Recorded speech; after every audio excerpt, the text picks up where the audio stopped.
নির্বাচন কমিশন মঙ্গলবার দুটি রাজনৈতিক দল নিবন্ধনের শর্ত পূরণ করেছে বলে জানিয়েছে। এছাড়া বাংলাদেশ আমজনগণ পার্টি সহ ৩টি দল নিয়ে পর্যালোচনা চলছে। আমাদের অধিকতর পর্যালোচনা লাগবে।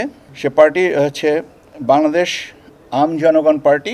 বাংলাদেশ আমজনগণ পার্টি সকল শর্ত পূরণ করেছে দাবি করে দলের আহ্বায়ক ডক্টর মোহাম্মদ রফিকুল আমিন জানিয়েছেন, নিবন্ধন নিয়ে ষড়যন্ত্র হচ্ছে।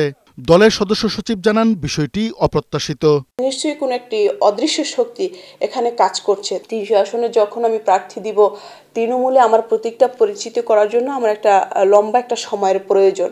তো সেই জায়গাটা থেকে আমাকে তো একেবারে খাদের কিনারা নিয়ে দাঁড় করিয়ে দিয়েছেন এই সরকারি প্রতিষ্ঠান। দুই একটি পত্রিকা আমার বিরুদ্ধে কিছু বানানো মন গড়া মুখরোচক লিখেছে, খবর সংবাদ পরিবেশন করেছে, এবং কোনো একজন লোক, আমি তাকে চিনিও না, তার সম্বন্ধে বলেছে আমি তার থেকে টাকা নিয়ে পার্টি করেছি। এই কথাগুলো আসলে একটা মহল বিশেষের উদ্দেশ্য আছে। এটা আসলে শুধু এমনি নিউজ করা হয়নি।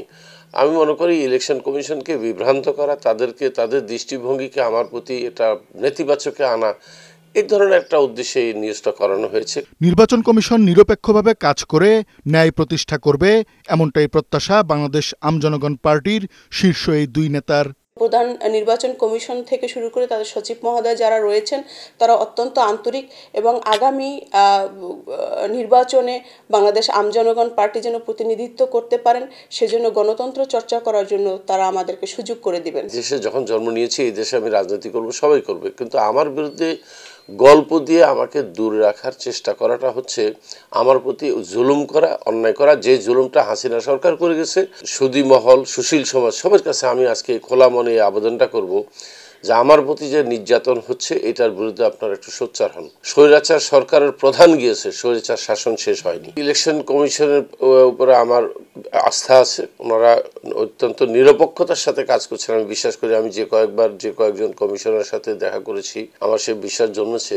আমি আশা করব আমার বিরুদ্ধে যে মিথ্যাচার করে আমার নিবন্ধন আটকে দেওয়ার ব্যাপারে যে ষড়যন্ত্র চলছে, আমি ন্যায় বিচার চাই ইলেকশন কমিশনের কাছে। আপনারা নিরপেক্ষভাবে আমার বিষয়গুলো পর্যবেক্ষণ করবেন। পরিবর্তিত বাংলাদেশে গুণগত রাজনীতি করার সুযোগ পাবেন, এমনটাই প্রত্যাশা তাদের।